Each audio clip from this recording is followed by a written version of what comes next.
Good morning. Good morning.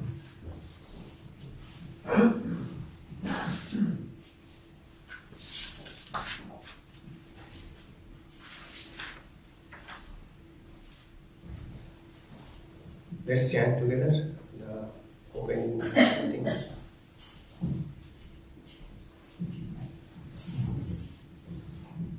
Om Sahana Bhavatu Sahano Bhunaktu Saha Viryam Karvavahai Tejasvinavadhitamastu ma vidvishavahai. Om Shanti Shanti Shanti. Om, may the Supreme Spirit protect us. May the Supreme Spirit nourish us. May we work together with great energy. May our study be vigorous and fruitful. May love and harmony dwell amongst us. Om, peace, peace, peace be unto all. Om asato ma sadgamaya tamaso ma jyotirgamaya mritorma amritam gamaya. Om shanti shanti shanti. Om, lead us from the unreal to the real. Lead us from darkness to light. Lead us from death to immortality. Om, peace, peace, peace be unto all.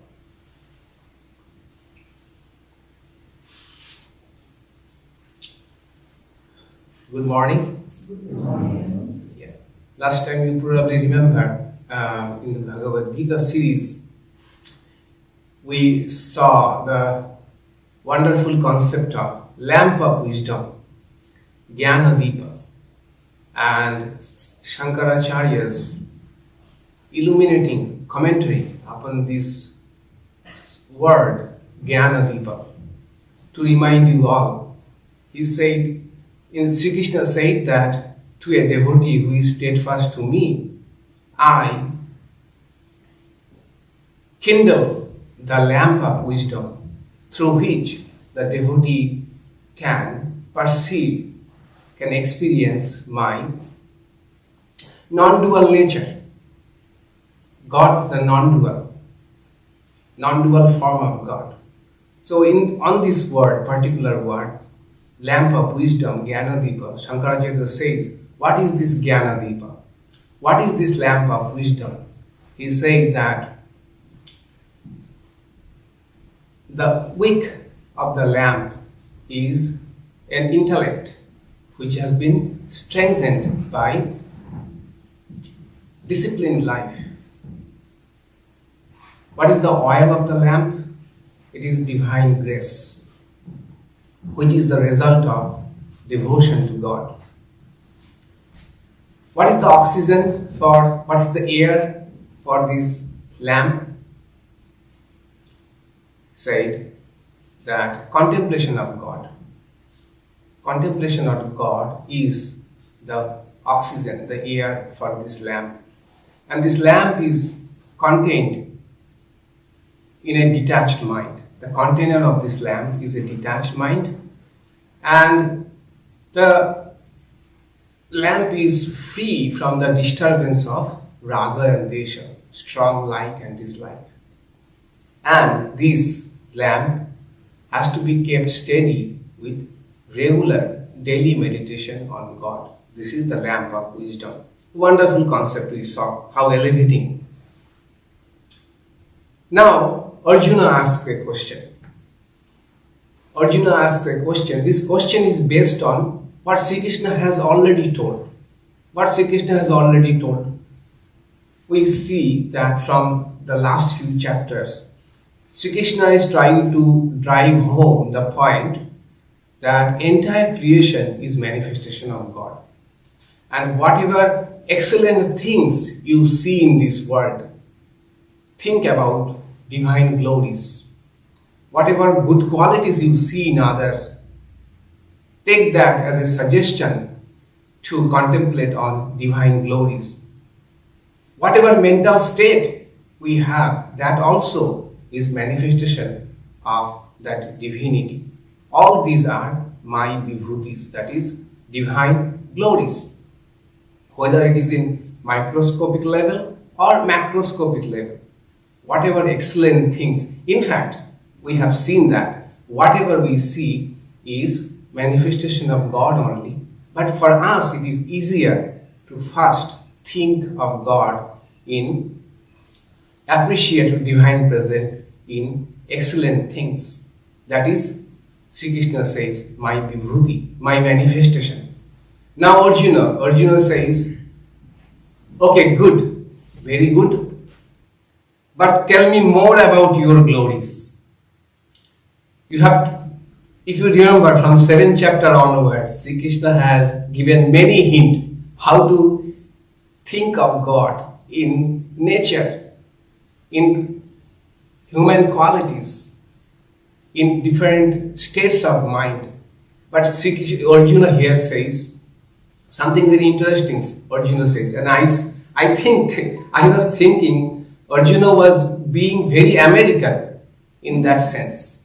He said, Keshu keshu cha bhaveshu chinto si bhagavan maya. So it's good you have said you have your glories, but tell me more, give me more options, give me further options. Don't tell me generally everything is my manifestation, my glories. Tell me more.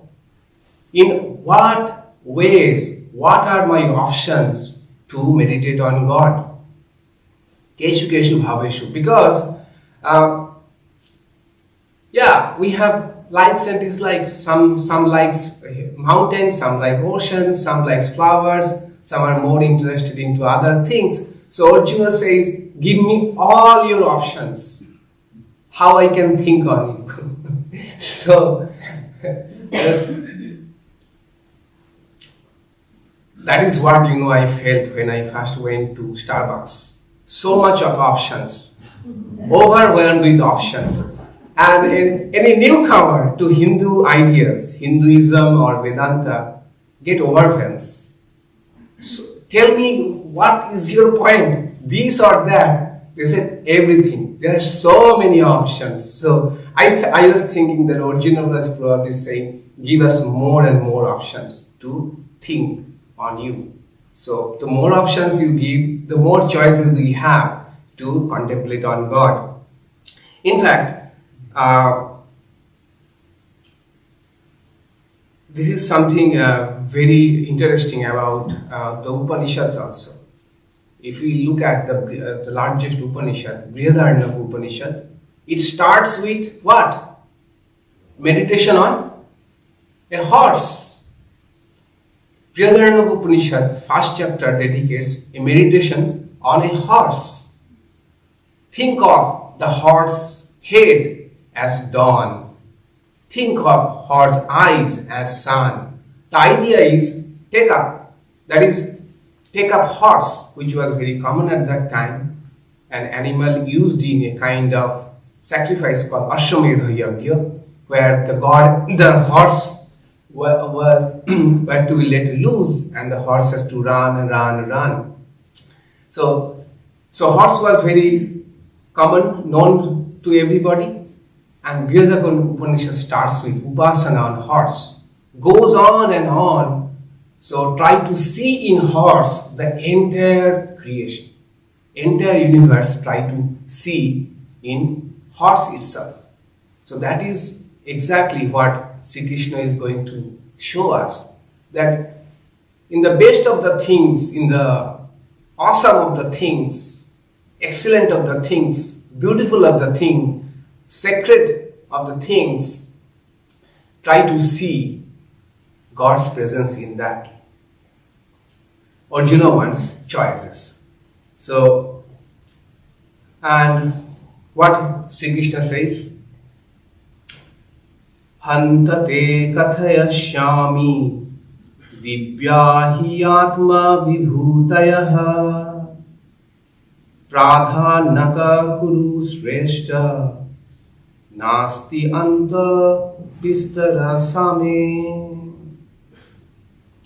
So he says, there is no end to divine manifestations. No end. But Hanta, there is a wonderful word he uses. Hanta. Hanta means well. Well, Arjuna, you have asked me to explain to you in details what are my manifestations, what are my vibhutis, what are my glories. There are no end. There is no end to it of my divine glories. But I will tell chief among them. Only a few among them. There is no glories. Indeed, if we look at in the entire creation, we take it for granted, but things are so amazing. For the last few days, I am having a pain in my left shoulders. I overused my shoulders, and so I am getting pain on my left shoulders. So as all of us do, I search the internet to diagnose the problem. It is a rotator cuff injury because of overusage of working out. And amazed to see the the makeup of rotator cuff. How many muscles are interlinked. When all of them are well, then only we can move our hands. But otherwise we don't recognize this beauty or complexity in small things. That's why Sri Krishna says, there is no end to my glories, divine glories. If we look at even the smallest of the things, is so complex and so amazing. In that way there is no end, but I will tell you chief among them, okay, the main among them. So next 20 verses, Sri Krishna gives some ideas about glories, that is, some suggestions for us to meditate on God. And I counted 77 ways, 77 amazing things, glorious things, splendid things, beautiful things, tiny or vast, based among the earth, based among the planets, based among the stars, based among the rivers, based among the mountains, based among the trees, based among the snakes, based among the birds, based among the animals, based among the gods, based among the celestial beings, based among the sages, based among men, based among qualities. All these 77 things he speaks about. The best of all those things, or most sacred of, say, of the mountains. So, list, and at last he says this list is not exhaustive. These are only a few, 77. And I was trying to see, most of them are mythological, based on Indian mythology. For example, Krishna says, among the cows, I am the Kamadhenu, wish-fulfilling cow. Okay, so it is a mythological cow where you can ask anything and the cow will give you. So this is mythological. Some are totally in Indian context. For example, Sri Krishna says, among all the rivers, I am Ganga, Janhavi. Okay, so it is purely Indian context. Not that everybody will agree to that, but some of them are really universal things he speaks about. For example, among all types of conversations or discussions we can have, Bhada is the most important. A few days ago, if you remember in Narada Bhakti Sutra, we took up the idea of Bada. When we are discussing to know the truth, as opposed to we are trying to prove our viewpoint or trying to defeat you. There are several types of discussions. Sri Krishna says among all the discussions, I am Bada, which is a kind of conversation to arrive at the truth. So both of us are open to suggestions, discussion until we arrive at the truth. So these are the things. So we shall take up only 4 verses, 4 important verses among all these 20 verses, and try to see what the glories are, why Sri Krishna is mentioning these particular things among many things. Verse 10.20, he says, Ahamatma Gurakesha Sarvabhuta Shayasthitaha Aham Adishcha Madhyam Cha Bhutanam Antamevacha.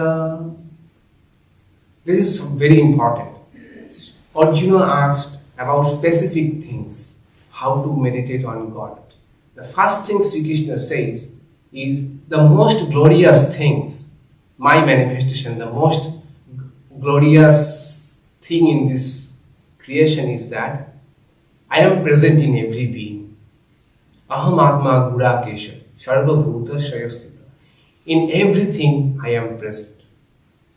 So, if you want to meditate on God, think that God is present in everything. That is the best thing you can do. This is the most glorious thing. Then he says, Aham Adischa Madhyascha Bhutanam Antamevacha. So, this is a classical definition of God, Vedantic God. Who is God, Vedantic God? If you remember Taittiriya Upanishad, wonderful, the little boy, Bhrigu, goes to his father, right? And asks the father, what is God? Who is God? Remember? Bhrigur vai varuni, Varudam pitaram upasasadu, Adihi bhagava brahmeti, Agam hovacha. Bhrigu, the son of Varuna. Varuna is Bhrigu's father as well as Guru. Goes to his father and asks, Father or Venerable Sir, tell me what is God. And what Bhrigu said, what Varuna said became legendary. Yato va imani bhutani jayante, yato jatani jivanti, yat prayanti abhisambhishanti ti, tad brahmeti, tad vijigyasasva. Yato va imani bhutani jayante, from which the reality, everything what we see has been born. Yeno jatani jivanti, in what? The ground of our being, where everything rests. And yat prayanti avishambhishanti, to which everything returns. Know that to be that reality, that Brahma, that God, and try to know that. It goes on then. Bhrigu, the little boy, goes on and meditates and comes back. Oh, I have found out. Do you mean this? Do you mean this? He goes on and Varuna says to him, no, go back. Every time he says the same thing. Try to find out from what everything has come out. So that is what Sri Krishna is also saying. Aham adishcha madhyascha bhutanam antamevacha. And the classic Vedanta example of clay and pot. The pot has come from clay, rests on clay, and when destroyed, goes back to clay. So Sri Krishna says, this is the greatest glory that I am present in everything. But if you cannot, it is not possible always to understand, meditate on this. I will give you some more concrete examples. 10.22. Vedanam samavedosmi, devanam asmi vasavaha, Indriyanam manaschasmi bhutanam asmi chetana. So it says that, okay, now I am giving you some specific examples how you can think of. So this is the best of the things I am telling. Choose whatever you like to meditate upon. Vedanam asmi sama Veda. We know 4 types of Vedas: Rig, Sam, Yayu, Atharva. So Vedas and mantras, they were not divided like this. Later on we divided them, seeing the pattern in them, their utility. Some of them were used in Yajna, they were called Rig Veda. Mantra for sacrifice, spiritual rituals. And these Rig Vedas, when, this is something very striking. Sama Veda is not a different Veda. Rig Veda, when sung, those mantras are sung, they are called Sama Veda. Okay, Sam. I see so much similarity between the words Sam and Sam. Sama Veda. So Sri Krishna says Sama Veda is, I am Sama Veda among the Vedas. Vedas are great, mantras are great, but Sama Veda is the best. Why? Sama Veda is the sweetest. That is, they are musical. And they say the Sama Veda is the earliest available musical literature. Earliest available musical literature. We know Vedic mantras are chanted in 3 notes, right? We have seen that. Udatto, Anudatto, Sarita. A higher note, middle note, lower note. For example, as we chanted, Om Sahana Bhavatu, there are 3 notes. Okay, 1 high, 1 middle, 1 lower. But in Sama Veda, remember, notes are 7. All the 7 notes are present. Those same mantras are sung in 7 notes, 7 swaras. Sa, Re, Ga, Ma, Pa, Dha, Ni, Sa. 7. Basics of Indian music. And I was surprised to find that these 7 notes correspond to the sounds of different birds and animals. That's how they picked up. So they say Sa is the call of peacock. And I imagine that a very high octave Sa. Re is bull's roar. Bulls or cows roar is Re, Rishabha. Ga is goat. Goats bleat. Bleat of goat is Ga. Then Ma is herons. Herons cry is Ma. Then cuckoo. Cuckoo's call is Pa. Then horse's neigh is Dha. And elephant's trumpet is Ni. Elephant's trumpet is Ni. And trumpet is Ni. And these 7 notes are present in the mantras of Sama Veda. And that's why learning Sama Veda chanting is very difficult. In a training center, we were trained in the usual chanting 3 notes, but connected with, adjacent to our headquarters, there is a Veda Vidyalaya, where children from early age to 12th standard goes to learn Sanskrit. The medium of instruction is Sanskrit, and they read Vedas. Wonderful boys. They speak Sanskrit all the time from their childhood. So they are trained in Samaveda chanting. And in Belur Math festivals, many festivals, they come and sing Samaveda. Wonderful something, and very difficult that those we see, we can understand a lot of training has gone to master this thing. That's why Sri Krishna probably says, I am Samaveda among all the Vedas. Meditate on that. When you are listening to a Samavedic chanting, try to think, this is the best way that Vedic mantras can be chanted and try to see divine glory in that. Devanam asmi basava. So here Deva means celestial beings like, forces. Agni, Varuna, Indra. And among them I am Indra. Indra is the chief of them. I call Indra the CEO of the Devatas. He assigns duties and he is the chief. So think that way. Then Indriyana Manaschasmi. Among the 11 organs, I am mind. So students of Vedanta know, Vedanta speaks about 11 organs, 5 motor organs, 5 sense organs. We know, we are not going into details. And mind is also an organ, which is called Antakarana, internal organ. So among 11 organs, if you want to meditate on mind. Mind is the best. Why? Because mind is not only gathering information from all the other sense organs and relaying also that information to buddhi, what to do with this information. And also then relaying to the sense organs and motor organs what we should do next, how to react, how to respond. That is why mind is best among the 11 organs.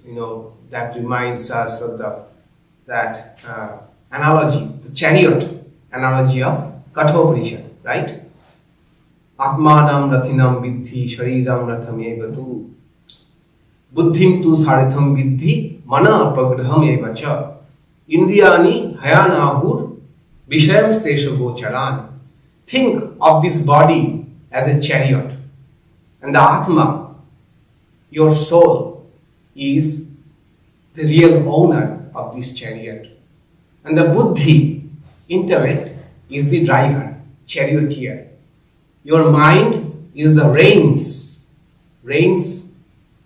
and the horses are the sense organs. Where they are going to, the roads, path of the horses are what? All these vishayas, objects of sense, objects of touch, sound, hearing, smell. These are the roads for these horses to go. So mind is the rein through which we can control. So Sri Krishna says, if you want to meditate on this wonderful faculty called sense organs, Sanskrit they are calling Indriya Sanghya, combination or conglomeration of organs. Think of mind. And Bhutanam asmi chetana. Among all living beings, I am that intellect, that sentient principle, which gives the living beings something called willpower. And Swami Vivekananda speaks about this willpower. In a letter in 1900, he writes to someone, it is not known to whom he wrote this letter. He says that there is mighty rail engine or steamer, but here is a tiny insect, tiny bug. That tiny bug has the capacity to move away from the railway path, railway track, when that mighty engine is coming towards it. So who is greater? This tiny insect, it has got that sentience, this chetana, this willpower, through which it can decide on its own. So this is the beauty. Sri Krishna says, this chetana, that principle of sentience in all living creations, think that as divine glory. Then he says, 10.25, Maharshinam bhiguraham gidamasmi ekamaksharam yajnanam yapayagyosmi sthavaranam himalaya. So there are many sages, and in mythology they say there are 7 great sages. Maharshi. Among the 7 great sages, there is one sage called Bhrigu. Sri Krishna says, I am Bhrigu. Why Bhrigu? So Bhrigu has many legends. Many legends he had done a lot of austerities, and I think one of the most challenging things he did is mentioned in the Bhagavad. It is totally mythology but enjoyable. Bhagavatam says that once there was a discussion among the rishis, the sages, that among the Trinity, Indian Trinity, Brahma, Vishnu, Shiva, Maheshwara, okay. So Brahma, the creator, Vishnu, the sustainer, and Shiva, the destroyer. So there was a discussion, who is the greatest? Who is the greatest? So Bhrigu said, let me test. So audacity of Bhrigu, he goes to first Brahma, and Brahma is the creator and he's used to hear glories. Whosoever first approaches Brahma, first, hymns, sing hymns to him, bow down. Bhrigu did not do that in order to test Brahma. So Brahma became very angry, but somehow controlled his anger. So Bhrigu understood. He then went to Shiva, to Kailasa, to Shiva. And Shiva, the generous Shiva, he came out, in order to hug Bhrigu. But Bhrigu said, no, don't hug me. You heretic, don't hug me. And Shiva is known, for getting angry very quickly. And at the same time, very quickly he can calm down. Shiva got very angry. What? You did not hug me and call me a heretic? And immediately Parvati intervened and said, no. Hey, control your anger. So Shiva immediately controlled his anger. Bhrigu said, no, you also failed that test. Then Bhrigu went to Vishnu. Vishnu was lying at that time and sleeping. Bhrigu, guess what he did? He went and kicked the chest of Vishnu. Kicked on the chest of Vishnu. Vishnu woke up and saw Bhrigu. And what Vishnu did? Vishnu said, oh my guest, you have come. I am sorry, I fell asleep. I hope by kicking on my chest, your leg is not hurt. Yeah. Is it alright? Is your leg alright?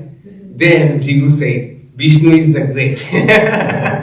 So this is the legend that he did something very audacious job and went out to test even the Trinities. That's why probably Sri Krishna says, among all the sages, I am Bhrigu. Then, very interesting, Giramasmi ekam akshara. Among all the words, spoken words, I am one syllable word. What is the one syllable word? You have understood, right? Om. Among all the words, I am Om. Eka aksharam. So, words are convention. I say table, you know table, you understand table. Okay. So every word has a corresponding thing or object. That's how we communicate. But how to speak about that ultimate reality, which most of us has not experienced? What should be the word for that? So probably we can guess that they meditated in olden days and found this word Om to be probably the closest to, in giving an idea, is a pointer to that ultimate reality. Why? We don't know. But we see in the Upanishads, many Upanishads speaks about this glory of Om. There is no mantra without Om. There is no japa without Om. No ritual without Om. Whether it is a karma kanda, ritual, whether it is a jnana kanda, Upanishad, whether it is upasana, that is meditation. Om is present everywhere. So, Om is probably the most auspicious word. Among many Upanishads, Mundaka Upanishad is what to be mentioned. Mundaka Upanishad says, Pranavo dhanu sharohi atma brahma tat lakshanam uchyate. So this Omkar, Pranava, another name of Omkara is Pranava. So Pranava is like the bow and individual self is like the arrow. And what is the target? Brahman, God, ultimate reality, is the goal. So with the help of Om, one can reach the target. So wonderful mantra, we are not going into details into that. Then Manduka Upanishad, the very small Upanishad, speaks a lot about Om. It says Om is combination of three sounds, O, U, Ma. O represents waking state. U, the dreaming state, and Ma is the sleeping, dreamless sleep. Waking, dreaming, and dreamless sleep. These are presented by these Om. And interestingly, O, when we say our mouth is full open, U, mouth is half open, Ma, mouth is fully closed. So any other sounds will be combination of these three, within these three. Mouth full open, mouth half open, mouth fully closed. So they say Om is the seed of all the sounds. Okay. And Om represents that awareness, consciousness which is present in all the states, whether we are in waking, in dreaming, or dreamless sleep. Whatever is there, the witness, that is Brahman, that is the ultimate reality, who is witnessing my thoughts, as well as which is also witnessing my thoughtless state. Someone who is witnessing even when there is no thoughts.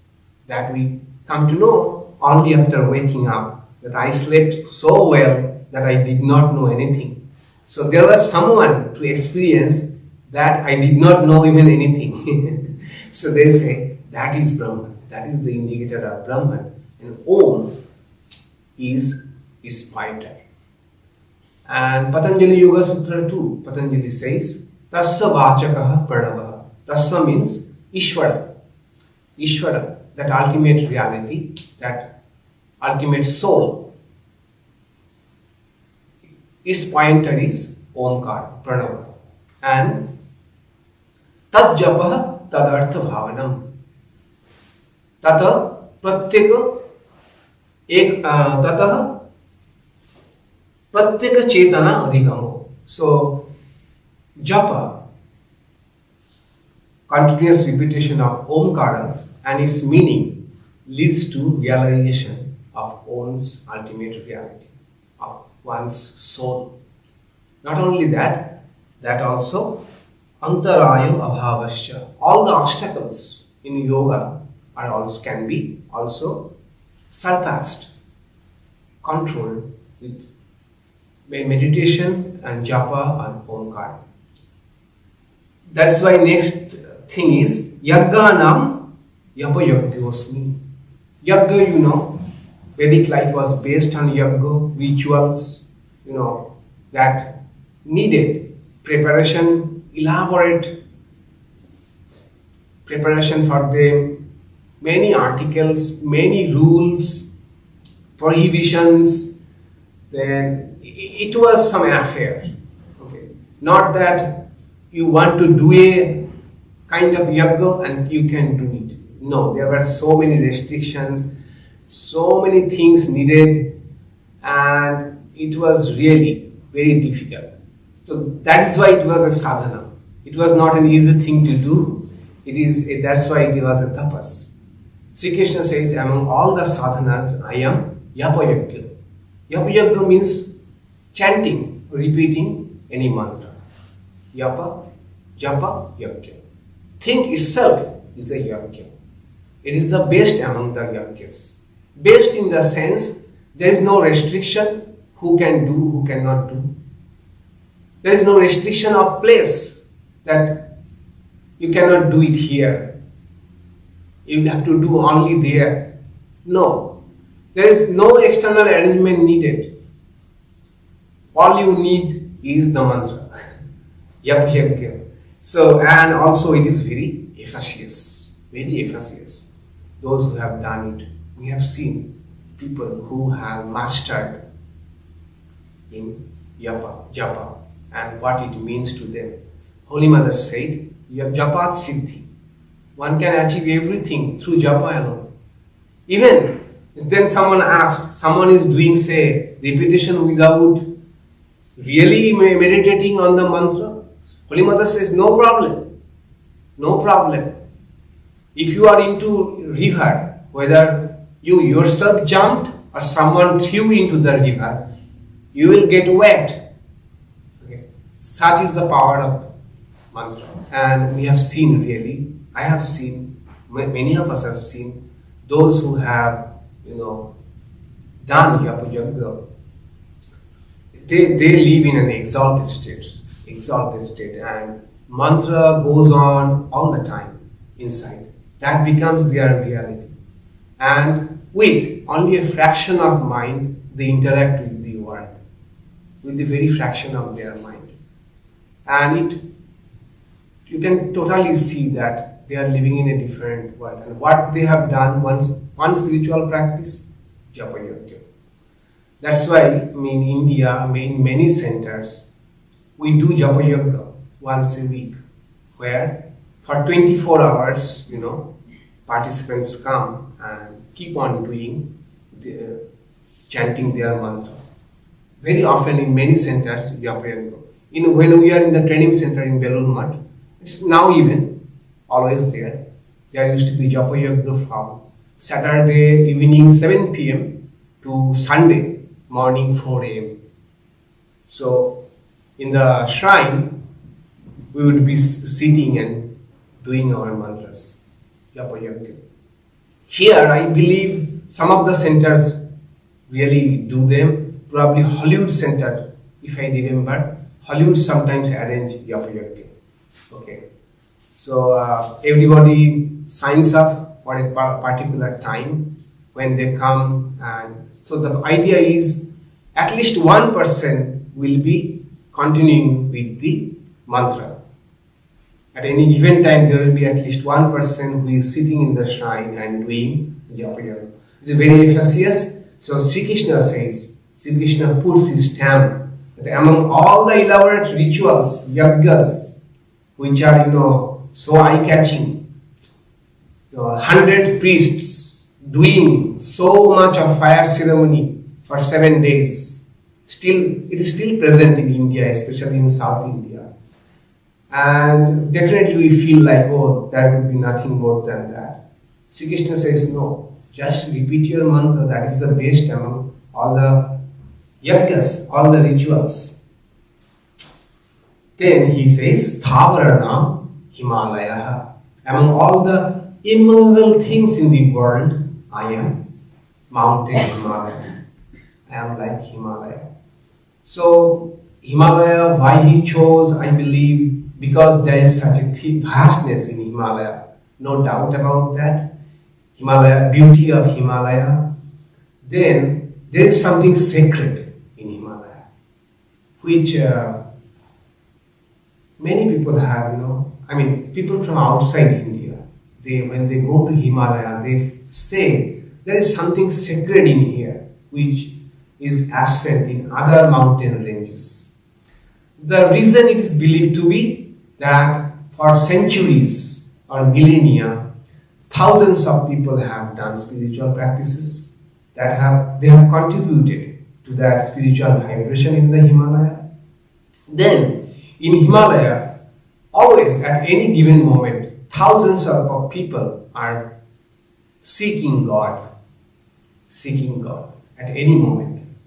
Then in Himalayas there are hundreds of places of pilgrimage, places of pilgrimage. So any wonderful spot in Himalaya, any peak, any glacier, any waterfall, they have started. Automatically they started a pilgrimage center. So all of them are connected with this idea of sacredness. That's why Swami Vivekananda, when he was in the USA, very often he used to write, I feel like I stop everything and go back to Himalaya. Go back to Himalaya. Although he was sometimes he was in the Alps, in the Switzerland area, Alps, and he has seen most of the best of the mountain ranges. But he always said, Himalaya is where I want to retire. My personal, I have told some of you that the best spot I have ever been in my whole life is Tunganath in the Himalaya. Best spot. And if someone asks me, there is one spot you would like to go back, I would say Tunganath. Tunganath. I told you that it is a cliff at 15,000 feet, and there is only one temple of Shiva, stone temple, centuries old, who knows how many centuries old.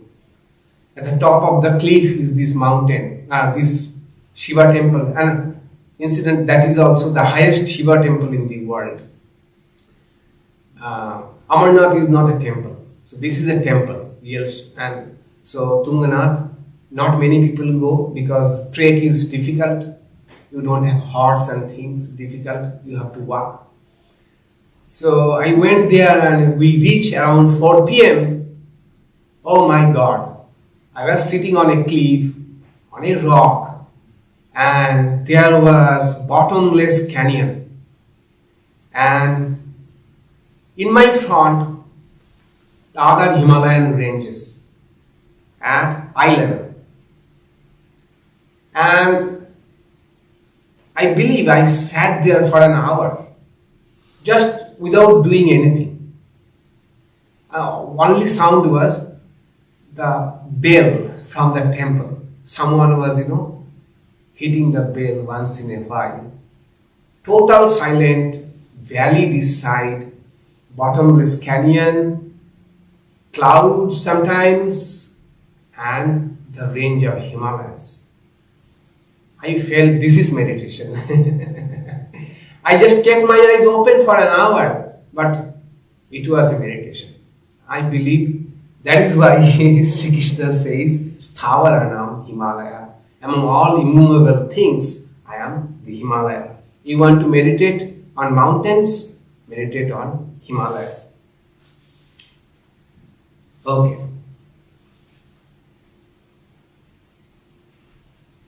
Alright, then he says, he is concluding, Yat yat vibhutimat sattam srimad urjitame vacha tat tat eva avagachamtam mama tejam sasambhavam. So, finally he concludes, whatever glorious, magnificent, wherever you see vigor, beauty, uniqueness, speciality, in tiny thing or in vast, in people, in things, in events, in qualities, in objects, know that to be my divine glory. May that serve for you a suggestion to meditate on God. Choose your thing. And this is the final thing. Wherever you see something extraordinary, in our modern term, wherever we say something awesome, jaw-dropping, eye-popping, can we take those moments and pause for a moment and think of divine glories, that will be wonderful. In fact, Sri Ramakrishna also said the same thing. Why he praised or appreciated Swami Vivekananda so much, he used to say, that was the reason Sri Ramakrishna was such a connoisseur of qualities or artists.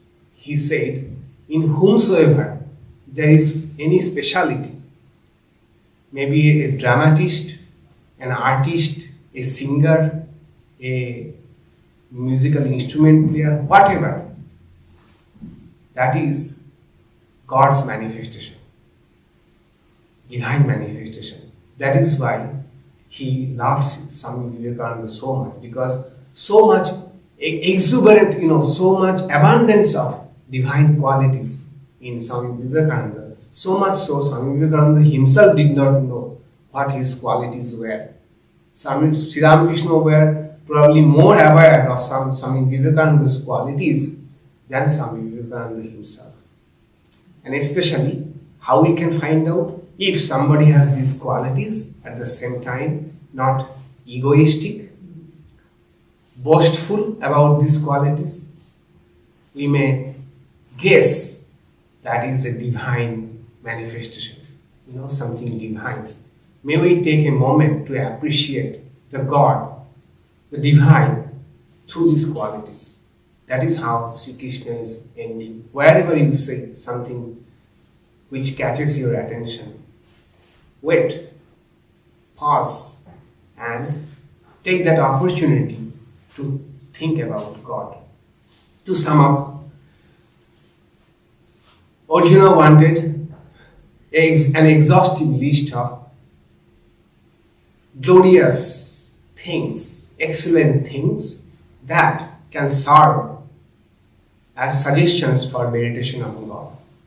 Sri Krishna says it is impossible to enlist all of divine glories, because everything, even the small, tiny things, are also manifestation of divine glories. But anyway, here are the cheap ones. He goes on to enlist 77 wonderful things, sacred things, and excellent things in nature, in human beings, in events, in mind, in mental states. He encompasses the whole, spectrum of existence, and give the idea that you can choose whatever you like. So let these be the suggestions or prompt or symbol for you to transcend your tiny self and connect to something which is greater than all of us. Incidentally, I am reading a wonderful book now called The Awakened Brain by Lisa Miller of Columbia University. So she is a trained psychologist, psychiatrist, and now doing research, especially brain imaging, to show that spirituality or spiritual urge, craving, is innate in every one of us. This craving or urge, capacity to connect with something which is greater than us, is innate in all of us. And those of us who can utilize this capacity, flourish in their life, find more meaning in their life. If not, then there may be a problem or search for meaning. Search for meaning in life. So the book is wonderful. So I was thinking, exactly this is what Sri Krishna is probably trying to give us. Give us many ideas and suggestions which may serve as an opportunity to transcend our tiny self and connect with something which is higher than all of us, and which is an innate capacity in all of us, which is an innate urge in all of us. Now, the next thing will, Sri Krishna, Arjuna would say, Alright, but show me your all-pervading form.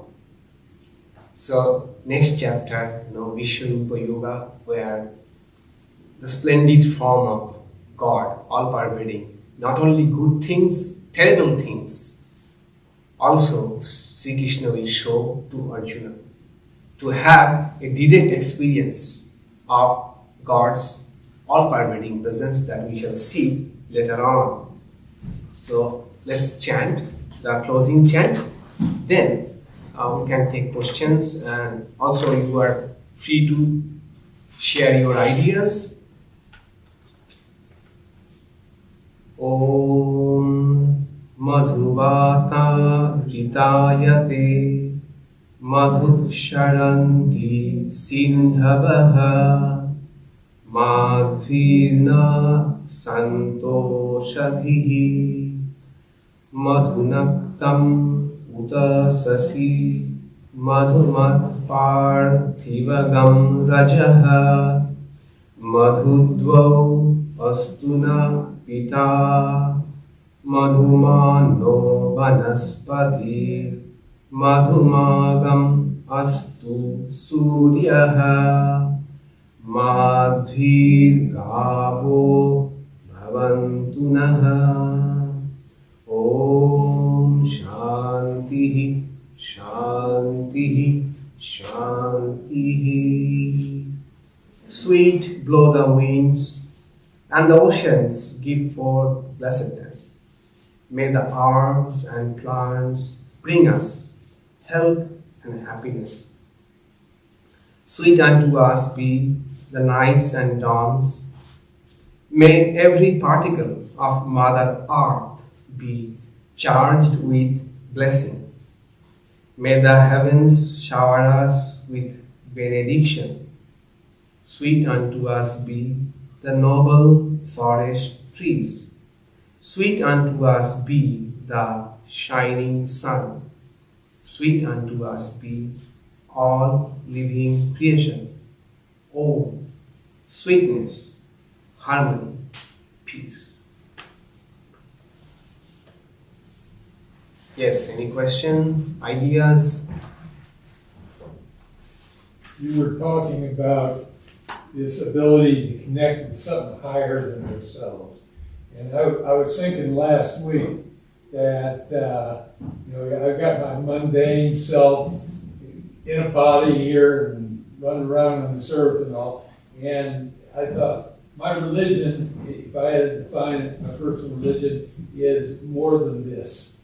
That assurance that there is something more than this. And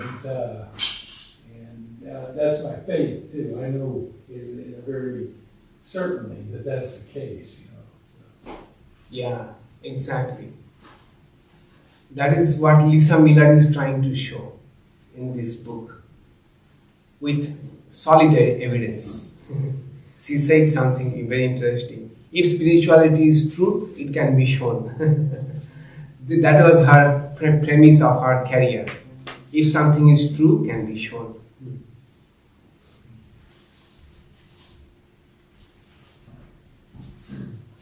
Yes. Yeah, I thought about the book you're reading. What's that? The book you're reading? The Arcane All Brain. ancient cultures, without even knowing about each other, had this want of knowing the greater reality. Exactly. No matter where they were on the planet, they were always stretching for something that was beyond them. Beyond them, exactly.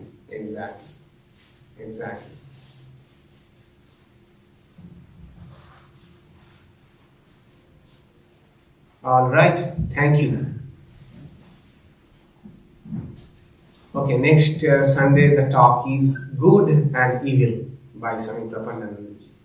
And one announcement, you already know that the summer retreat will be given by Swami Sarvapriyanandaji of New York Vedanta Society.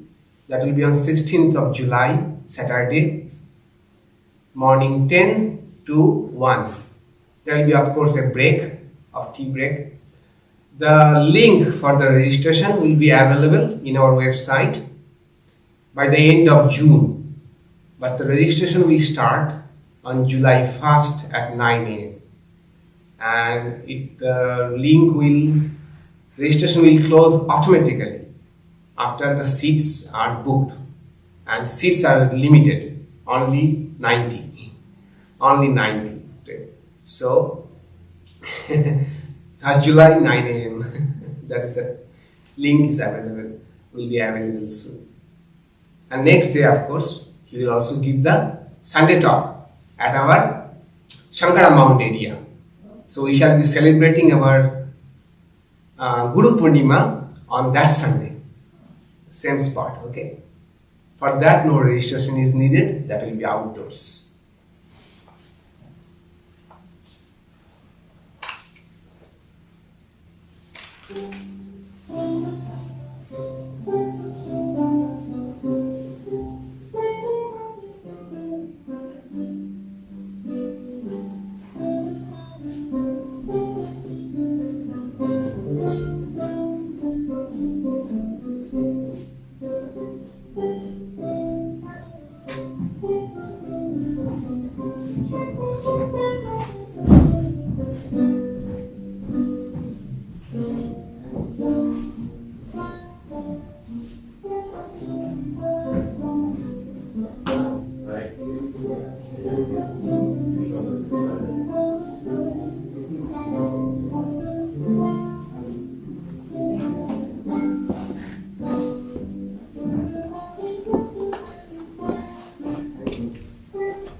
Bill is the other guy. I'm the jolly. I'm the one that takes.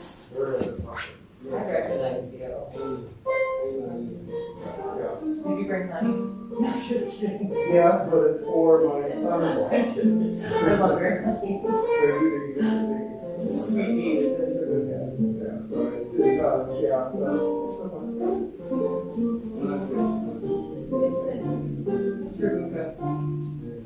Orange County. Okay. Well, you have family in Sacramento? Yeah. such a full. How about your